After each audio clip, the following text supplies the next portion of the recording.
Hello दोस्तों, the tuition time के online platform पर आप सभी का स्वागत है। उम्मीद है आप लोग स्वस्थ होंगे और अपनी पढ़ाई अच्छी तरह से कर रहे होंगे। यहाँ पर आज हम लोग फिजिक्स का एक इम्पॉर्टेंट टॉपिक जो है वो प्रतिरोधों का संयोजन पढ़ने जा रहे हैं।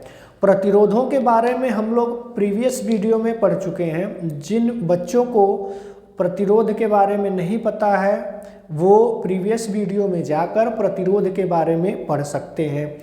यहाँ पर हम लोग पढ़ेंगे प्रतिरोधों को किस प्रकार जोड़ा जाता है। आइए देखते हैं कि प्रतिरोधों का संयोजन कैसे कैसे किया जाएगा। यहाँ पर प्रतिरोधों का संयोजन मुख्यतः दो क्रम में किया जाता है। पहला जो होता है वो होता है हमारा श्रेणी क्रम और दूसरा जो होता है वो होता है हमारा समांतर क्रम। दूसरा जो होता है वो होता है हमारा समांतर क्रम। तो हम पहले श्रेणी क्रम को क्लियर कर लेंगे कि श्रेणी क्रम क्या होता है, इसका फार्मूला क्या होगा, ड्राइव करेंगे। दूसरी बार हम लोग समांतर क्रम को अच्छी तरह से पढ़ेंगे। तो यहाँ पर श्रेणी क्रम देखते हैं। श्रेणी क्रम क्या होता है, श्रेणी क्रम की डिफिनीशन क्या होती है। डिफिनीशन को एक बार ध्यान से समझिएगा कि ये हमारा पहला प्रतिरोध है। इसको हम मान लेते हैं हमारा इसका ये फर्स्ट सिरा है, पहला सिरा। ये इसका दूसरा सिरा होगा। ये प्रतिरोध हमारा दूसरा है जिसका ये सिरा पहला होगा और ये होगा दूसरा सिरा।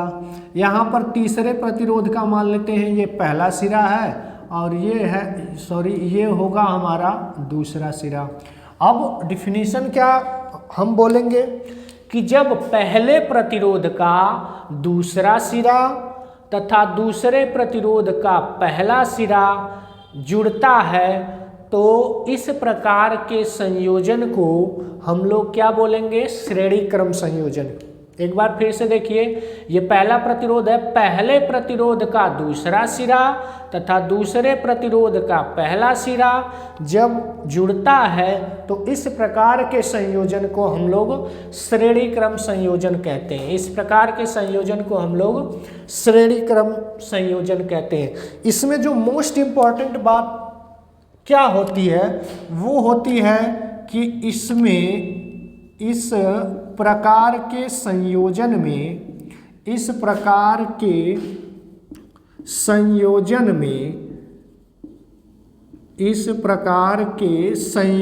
में I का मान यानी विद्युत धारा समान होती है। विद्युत धारा इस प्रकार के संयोजन में हमारी विद्युत धारा जो होती है वो समान होती है। विद्युत धारा समान होती है। ठीक, अब इसका डेरिवेशन कैसे करेंगे ये देख लेते हैं। पहले लिखेंगे, मान लेते हैं कि कुछ प्रतिरोध जो है R1, R2, R3 श्रेणी क्रम में जुड़े हैं। R3 ... Rn तक मान लेते हैं कि प्रतिरोध जो है R1, R2, R3 Rn प्रतिरोध श्रेणी क्रम में जुड़े हैं। श्रेणी क्रम जुड़ने का मतलब है कि इसका दूसरा सिरा इसके पहले से, इसका दूसरा इसके पहले से, इसका दूसरा इसके पहले से, इसी तरह जुड़ते हुए चला गया है। जिसमें विभवांतर V1, V2, V3 है, जिसका विभवांतर V1, V2, V3 बटा हुआ है तथा उसमें जो धारा है, सभी प्रतिरोधों में धारा जो है वो समान प्रवाहित हो रही है। ठीक, लेकिन ये पूरी बैटरी का जो विभवांतर होगा वो V होगा। पूरे बैटरी का विभवांतर जो होगा वो V होगा ना, और यही V जो है वो V1, V2, V3 ... Vn में बटा होगा। यही V जो है, जो विभवांतर पूरे बैटरी का विभवांतर जो है, यही विभवांतर V1, V2, V3 ... जितने भी प्रतिरोध जुड़े होंगे उतने प्रतिरोधों में यही विभवांतर बटा होगा।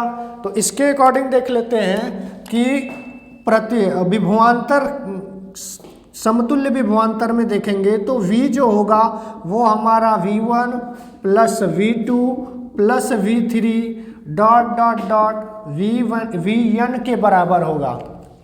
कैसे? क्योंकि बैटरी का जितना विभवांतर है वही विभवांतर जो जितने प्रतिरोध होंगे उसमें बटा होगा, यानी कि ये V1 V2 V3 यानी जितने भी प्रतिरोधों के विभवांतर हैं वो इस पूरे बैटरी के विभवांतर के प्रतिरोधों के विभवांतर हैं वो इस पूरे बैटरी के विभवांतर के बराबर होगा।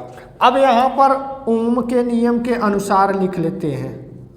ओम के नियम के अनुसार, ओम के नियम के अनुसार जिस भी स्टूडेंट को ओम का नियम क्लियर नहीं है, प्रीवियस वीडियो में प्लेलिस्ट में जाकर वो देख सकता है। ओम के नियम को मैंने अच्छी तरह से क्लियर किया है। ओम का नियम के अनुसार देखते हैं तो ओम का नियम होता है V बराबर आई आर। ओम का नियम होता है V बराबर आई आर। अब यहाँ पर V बराबर आई आर है, लेकिन जो रेजिस्टेंट है यानी कि जो हमारा प्रतिरोध है वो सब में अलग है। तो हम देख सकते हैं या बोल सकते हैं इस पूरे V की ये जो तुल्य प्रतिरोध होगा हमारा V1 की जगह IR1, V1 की जगह IR1, V2 की जगह स्थान पर IR2, V3 के स्थान पर IR3 dot dot dot Vn की जगह हम लिख सकते हैं IRN।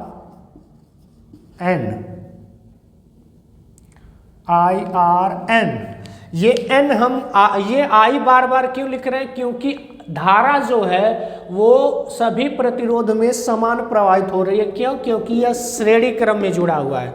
तो IR1, IR2, IR3 dot dot dot Rn, यानी इसी V1 के बराबर ही लिखा जा रहा है। V1 के बराबर, क्योंकि अगर यहाँ पर पहले विभवांतर वोल्टेज विभवांतर देखें तो V1 बराबर हो जाएगा IR1। दूसरे विभवांतर के लिए देखें, दूसरे प्रतिरोध में विभवांतर के लिए देखें तो IR2। तीसरे प्रतिरोध में विभवांतर के लिए देखें तो IR3। ये जो IR3 ऐसे ही dot dot dot dot dot जब आएगा तो अगर n प्रतिरोध देखें तो nवा प्रतिरोध n प्रतिरोध का जो होगा वो IRN होगा, IRN होगा। तो यहाँ पर हमारे पास जो आ गया वो आ गया क्या कि V equal to V1 V2 V3 जितने भी विभवांतर है पूरा बैटरी का विभवांतर जो है वही डिस्ट्रीब्यूट हुआ है, बटा है इसमें।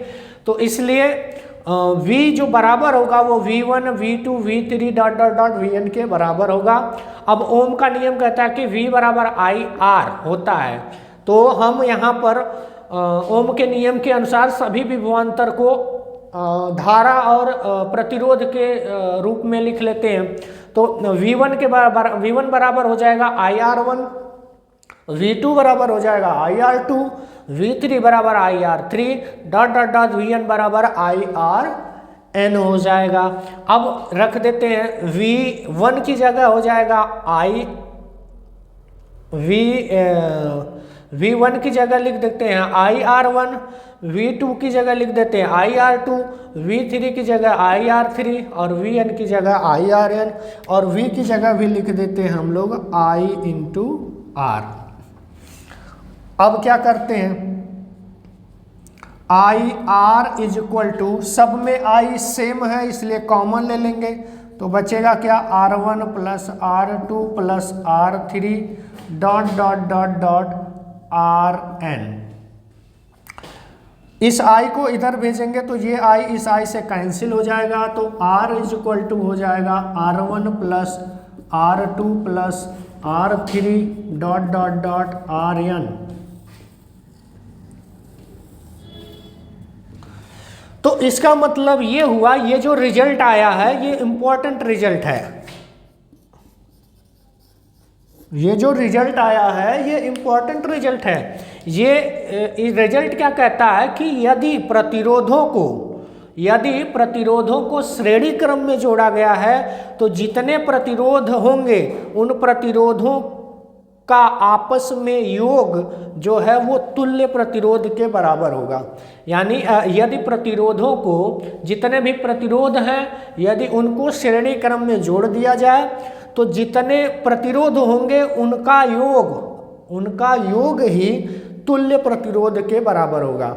इस पर क्वेश्चन आता है कि 3 या 4 प्रतिरोध देगा, 3 या 4 प्रतिरोध दिया जाएगा और कहा जाएगा कि वे श्रेणी क्रम में जुड़े हुए हैं, तो बताइए कि इसका तुल्य प्रतिरोध क्या होगा।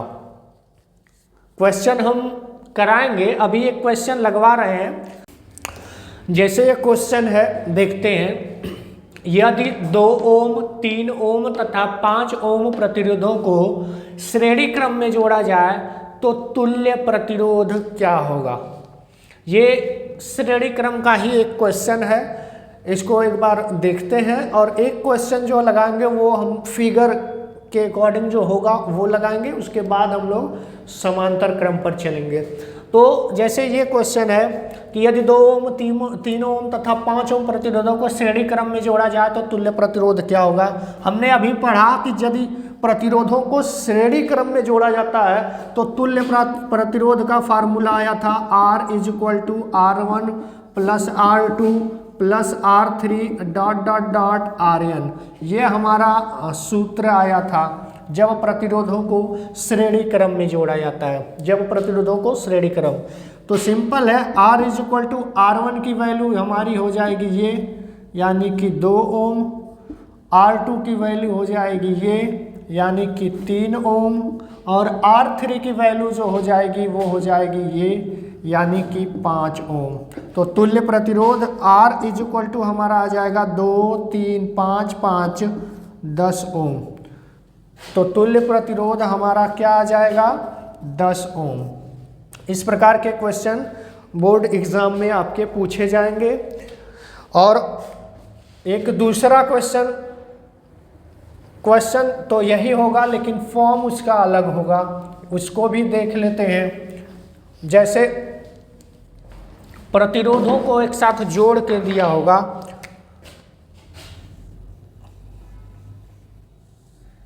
जैसे ये हमारा प्रतिरोध R2, ये हमारा प्रतिरोध R3, इसको हम एक बैटरी से जोड़ देते हैं, इसको हम एक बैटरी से जोड़ देते हैं, ठीक। ये इसका पॉजिटिव टर्मिनल, ये इसका नेगेटिव। ये हो गया हमारा R1। R1 की वैल्यू दे दिया हमको 5 ओम, 7 ओम, 10 ओम। क्वेश्चन है तुल्य प्रतिरोध ज्ञात कीजिए। क्वेश्चन है तुल्य प्रतिरोध ज्ञात कीजिए, तुल्य प्रतिरोध ज्ञात कीजिए, ठीक। तो सबसे पहले हमको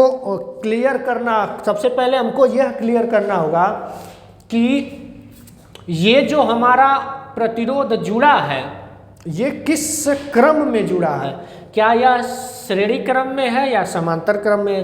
तो हमने बताया था कि जब देख लेते हैं कि मान लेते हैं ये इसके सिरे हैं, तो इसका दूसरा सिरा इसके पहले सिरे से जुड़ा है, इसका दूसरा सिरा इसके पहले सिरे से जुड़ा है, यानी कि ये हमारे जो क्रम होगा वो होगा श्रेणी क्रम।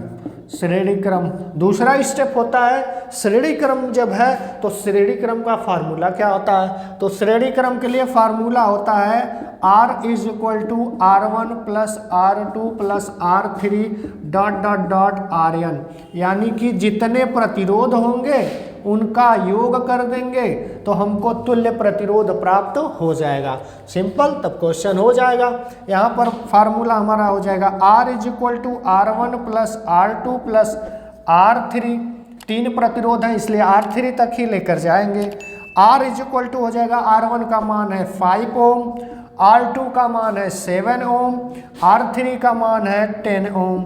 तो R = हो जाएगा 7, 5, 12, 10, 22 ओम। ये हो जाएगा हमारा आंसर।